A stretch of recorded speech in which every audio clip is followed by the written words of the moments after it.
Casey here. Shout out to my team in LA. We got Adan, Salas, third place here at the Portland Regionals. What do you play?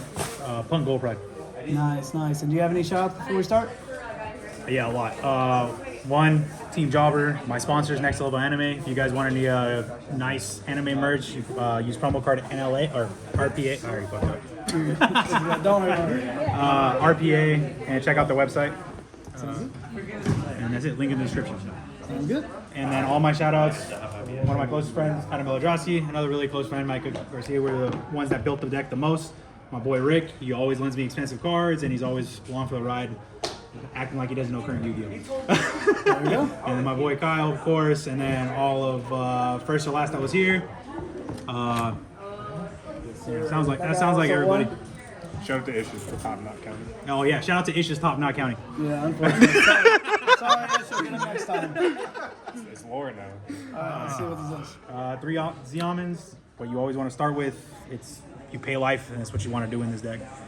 Gets you Ziamin, also one of the best extenders, a bunch of loops that you can do, bait a lot of stuff out. 1 Ogre, we want more Ziamins or any other options for the small guys. 1 Deer Note, it's still a brick, but we only wanted to play 1 because we didn't feel like we needed any more of it.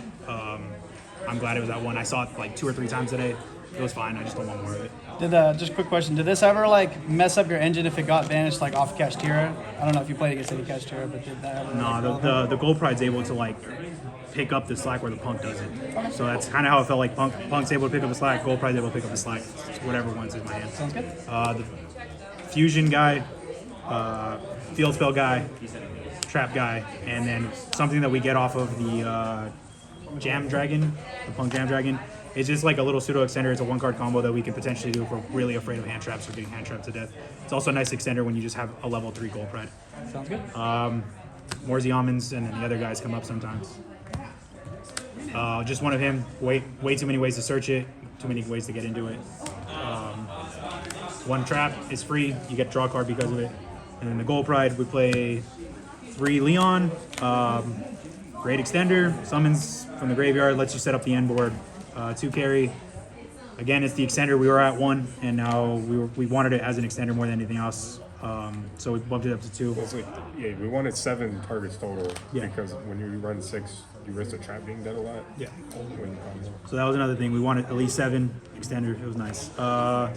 1 Fusion Roller Baller. This is the new guy, right? Yeah, it's the new guy that helped with the deck. He gives you more layers of interaction on your opponent's turn. This is the anti-Kashtira card.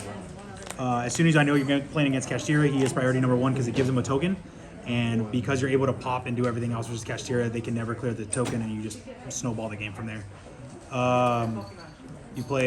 We only played 2 of the 10 keys. We felt like it was just too redundant in everything we were doing. We only needed the 2. And then the Reborn Quick Play, it comes up, especially if you open this because it gives you another piece of interaction. A trap, it's insanely good. Gets a pop, summons any of the guys. It's nice. Did you ever run into an issue with the quick play where they got to summon something good because it allows them to summon something as well? The fact that it negates their effect didn't really matter. It's like, yeah, they can have another guy, but because of the way the extra deck is built, we don't care about it because we got to take it. One of the plays too in draw phase, you'll use the quick play. It'll put the monster in a zone. Then you summon the Nitro.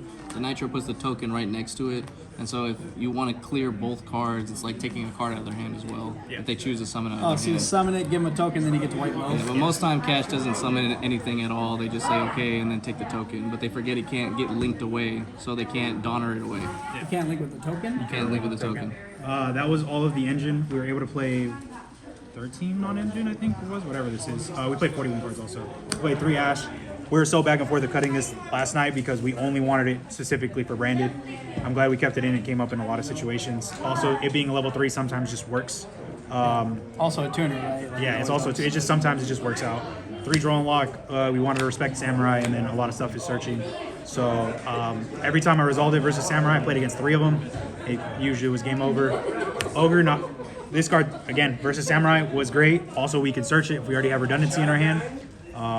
It basically is the nail in the coffin versus a lot of matchups. And then 3 triple tactics. This deck does not, there's no restriction of drawing. So if they hand trap you and you don't have the extenders in hand, you can draw 2 to get the extenders because there's so many. Or if you already have them, you just look at their hand, rip it, and then set up your board, and they usually can't win. It makes it super easy to win through like mid-X or Yeah, it makes it. draw X. Or, You also just get to take their monsters and use it. To Yeah, it's a great It's weird because I hate this card always going first since it's been out. But now that we're playing a deck like this where there's no restriction on it, it felt fantastic all day. And then again, we're respecting Samurai. There's also for Kashtira, Dark Ruler no more. The extra deck makes it to where we can tear apart every single board. So us saying you don't get to do anything and then tear apart their board, set up our board, they usually can never win. And that happened a lot. I Dark Ruler, teared up the entire board, and then set up my board. Yeah, you did that we to me. switched off a thrust. Last Yeah, we did switch off a thrust last second because we really rather just have the Dark Ruler than thrust because we wanted Dark Ruler. Yeah, it was never worth the risk of thrust not working under Droll and them not having a board. And Talons was just whatever. They also put too many Omni Negates up, so it'll be dead against the Omni Negates. Especially because you have to wait, so they get to negate arguably your best card, and then the talents has to try to come in after. So for the extra deck, it's Psychic End Punisher. Shout out to Slumpy. Came in clutch because I didn't have a lot of cards for this deck coming into the day. I don't know this guy's name. He's the level 11. He bounces a bunch of stuff because of all the level 3 psychics you have in the graveyard, and he's also a reborn. Mansoday Dragite. So we were back and forth with this for like last week. We actually didn't have it last night until we talked about the branded matchup. There's a way where we can do this with Hope Harbinger to basically say they can never get a spell. Also has weird synergy because you carries the water also. The water and the fusion. There's actually just randomly where you get waters in the graveyard and it's live to negate fusions. Jammer is always a part of the combo. He's really strong. We had to run 2 8s because of cash. Yeah, we had to run at least 2 8s because of cash. You have to be able to synchro 8 to play. So the level 6 Gold Pride, he gets to pop on your opponent's turn if your life points are lower. He also tags out for Leon, so that gives you the OTK potential after you full combo and interact with them. The fusion, gives you the 1 card combo if you have it. If you have an extender, you get a pivot to other lines. This card's insanely good. Pinballer is the fusion for the Gold Pride stuff. He's the one that's usually the last layer of interaction. And he gets to take your opponent's monsters equal to the cards that you use to fusion with him. So He's non-targeting. he's Removal can't be non-targeting. negated. Yeah, he's really strong. Of course, the Zeus, we do play a lot of ranks. So again, shout out to Slumpy. He hooked it up with the This guy's on fire, Photon man. Lord. And I'm gonna say this is to straight shout out to Adam because he's the one that was all day about this. He plays it in cube. That's how we figured out how good it was. Get your googly on. Dude, yeah, it's something. When you get drolled, you're able to end on him with the Hope Harbinger. So when you get your Zeoman drolled, so we're at least at minimum able to always end on with a negate, and it doesn't really stop us. He's untargetable, and then this basically redirects the attack to Hope Harbinger. So it was good enough. It came up once, and it was great. Also, we get to OTK with that guy. So what was I think it was carry plus this was how much? 12,000. It was 12,000. So as long 4,000 or less, we get the carry out. We bring this out and attack for game. I did that at least 3 times today. Carry, another reason why the deck's so good because it adds the tanky. It's literally wind up like carrier, right? Yeah, and it dumps, which the dump's a big deal because that's how you reborn the fusion.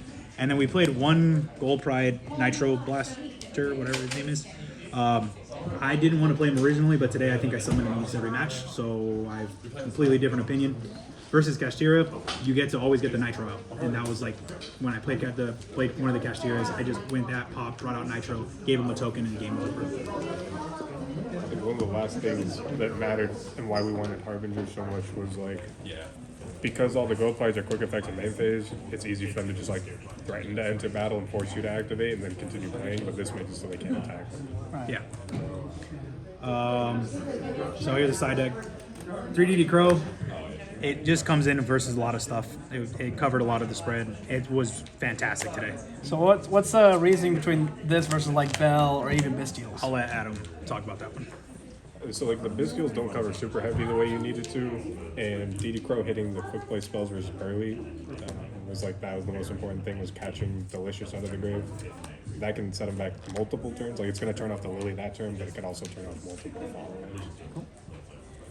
followers. Two Nibiru's. every time I saw it versus the matchups I wanted it against, I won. It's really good because if a Samurai has to respect all the hand traps that potentially can be sided, so they have to pivot a lot, and then Nibiru just kind of catches them out of nowhere. So How about the prop bet with this and the Emancipator? oh, I forgot about that. So that didn't happen, but I against Brandon, I sided in the Nibiru like an idiot. But he also sided in Tikaboo because he didn't know the deck very well. So he trapped my Nib on my field, and I couldn't get into any of the extra because the Emancipator's a rock, the other guy's a psychic, and I was like, this is nuts that I'm getting cornered like by the Nibiru.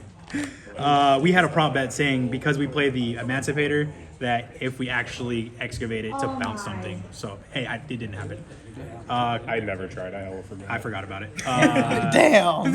I also forgot. Yeah, 2 Cosmic Cyclones. It's good. You pay life. Yeah, you pay life. Dark Ruler no more. We wanted more stuff to board break. Evenlies, we weren't sure how good they were. Still not. That's about it.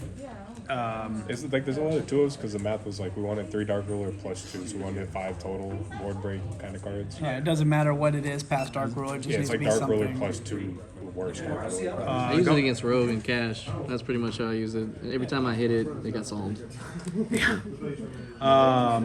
Barriers, I don't think I cited it in today. Well, you want it for branded. Like these, I think, are specifically more for branded than anything else. There was a lot of branded floating around in the top tables for sure. Yeah. And then more branded cards. It's also good cash, yeah. It's right, good. cash. And there's a lot of decks it's really good against, but you know, it's a great card. We don't play that heavy of a spell lineup, especially when we're siding out our Dark Rulers. So, and sometimes our tactics depending on the matchup. One last thing about the main deck, this guy was the one that was yelling at us to keep Ash in. So, yeah, and it actually won me the last round. So Easy. Ash is always a card. Even at its worst, it's still good enough to put in your deck. Prosperity, Ash, pass. yeah, that's all I got. Well, thank you so much, man. I hope to see you in more of these videos in the future. One quick question. What events are you going to go to besides this one? I know I'm going to Seattle tomorrow, and then I'm going to Santa Clara because that's in my backyard. And then what, Raleigh is the next one? Nats in Vancouver. Yeah, Nats, Vancouver, and I want to go to Mexico. I got to try to convince some of these guys to go to Mexico. Just come with me, bro. What do you mean? Yeah, there we go. We'll talk after. Man, I got other problems. All right, thank you guys.